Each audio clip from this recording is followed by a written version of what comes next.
and welcome back to Reinforce the Horse. My name is Jason.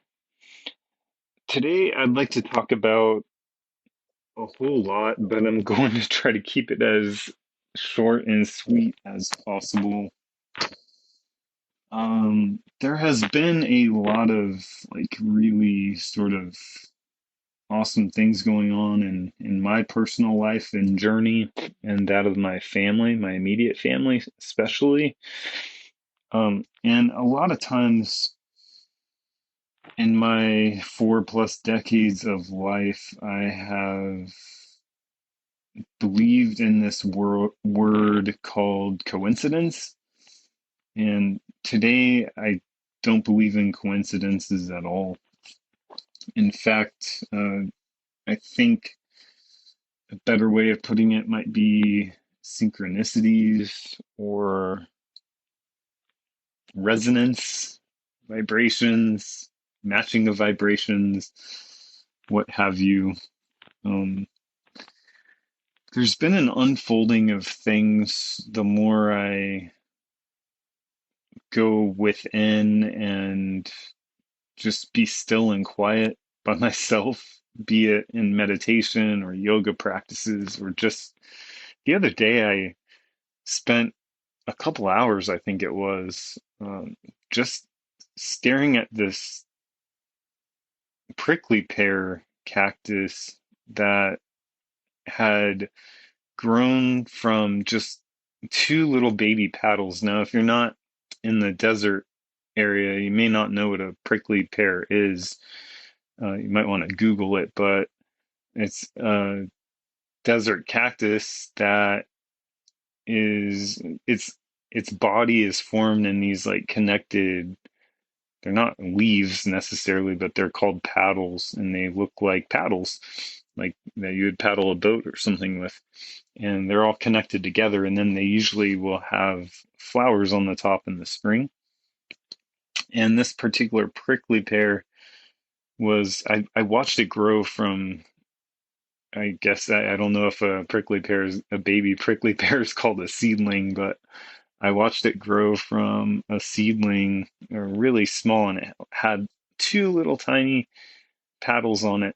And it's right in the space that I like to go out in our horse's paddock that is surrounded by other desert plants, namely yucca. And when yuccas grow, they're like these spiny, pokey things that I actually used to hate until moving out here, because every time I would go out hiking or backpacking, it seemed I would get stuck by a yucca. The other cactus I would tend to be able to avoid, but for some reason on the trail, the yucca would always get me.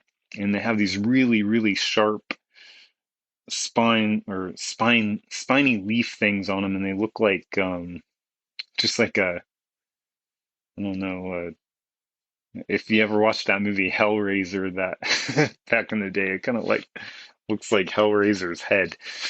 And they're really sharp, but they grow up and then they kind of fall over and then they grow again.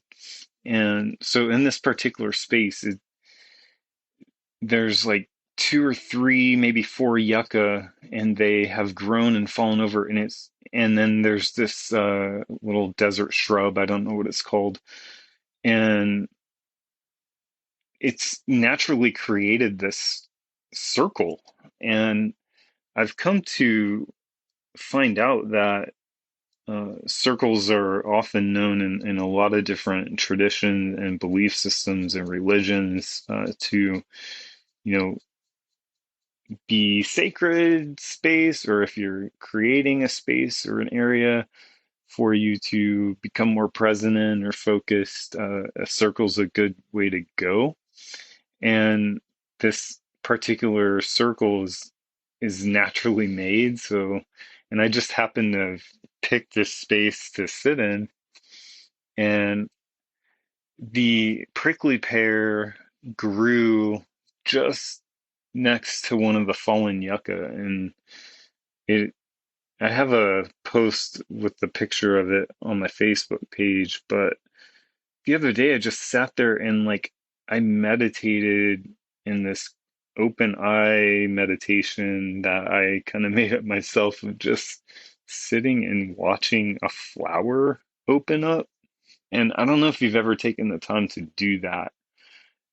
Thankfully, I kind of had the time that day, and it was just a beautiful day, and it was mesmerizing to me. And the sheer beauty and magnitude of the beauty of watching this flower unfold was pretty awesome, or incredibly awesome. And so I don't know, it's like stopping in, I guess the more I stop and just be in those moments, the more it seems life just takes on this degree of flow.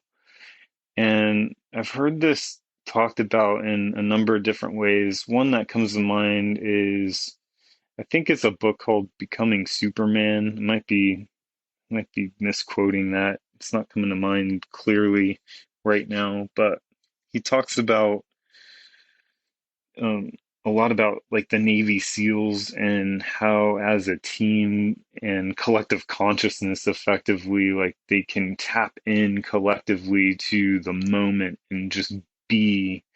And there's a lot that I didn't realize that goes into like the mental training and even mindfulness training that SEALs and other like athletes or performers or the people that we think that, at least on the surface, have it all together, at least when they're in the moment of their performances and such. And so I guess I've been experiencing personally a bit more of what I would call the flow state for my life.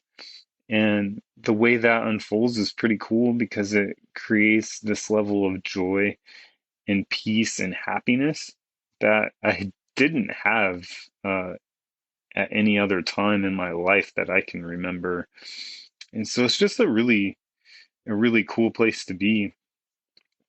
And along this is just pretty much just all connected to love and compassion and taking action on a day-to-day basis. I've been seeing a lot of posts on Facebook about, people just kind of feeling isolated or feeling as if they, just like basically the struggle is real.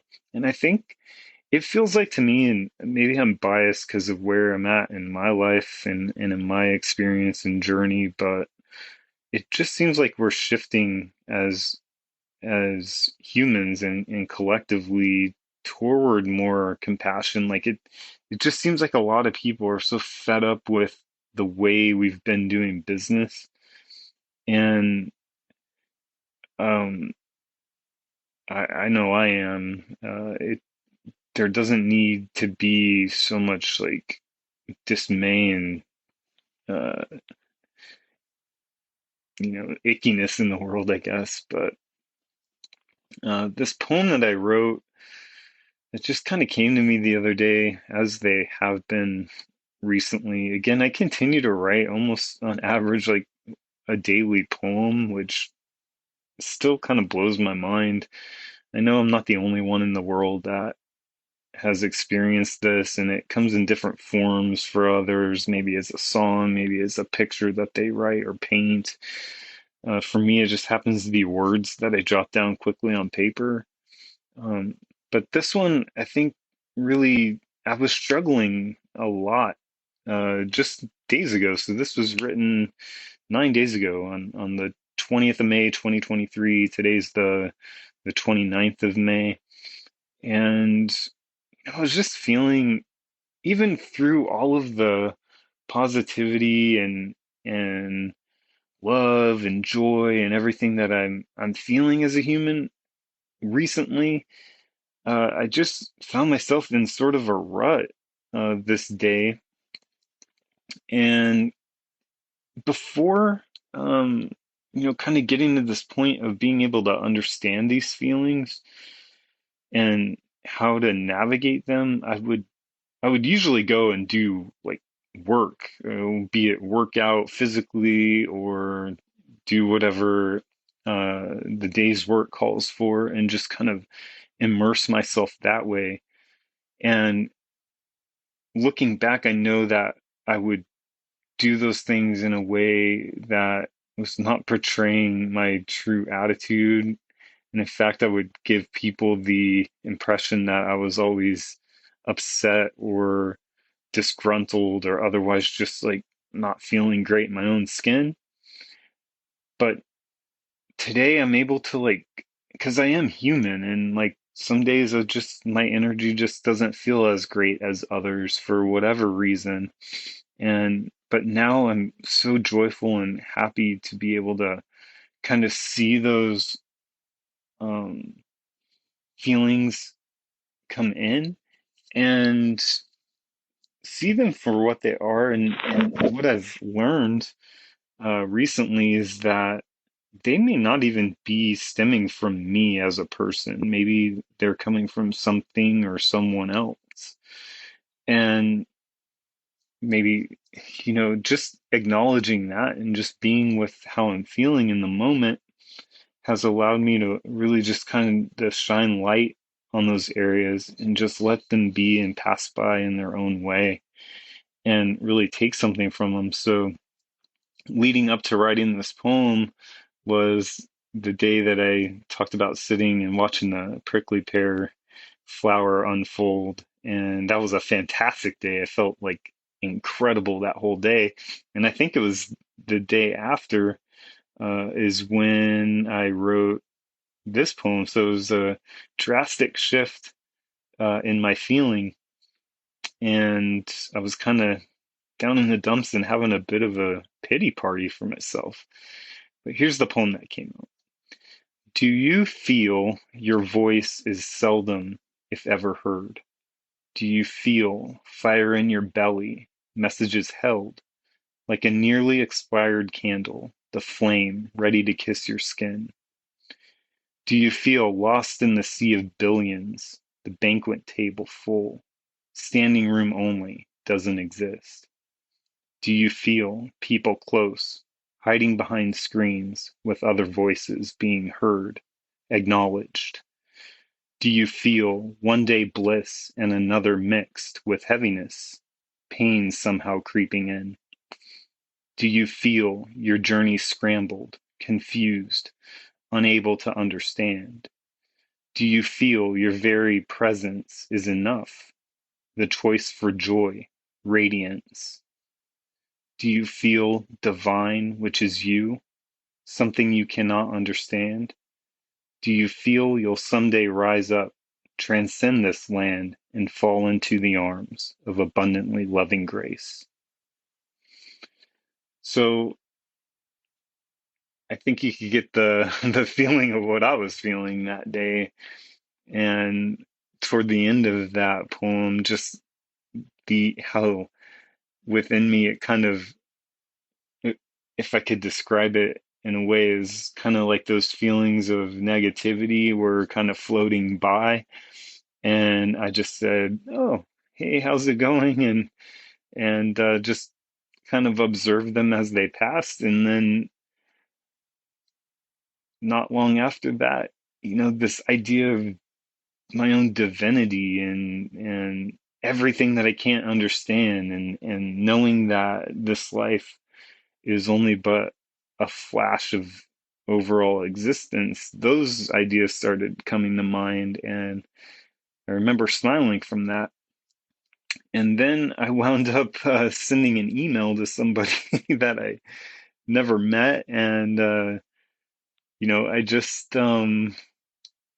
shared a bit of the message of the fire in my own belly.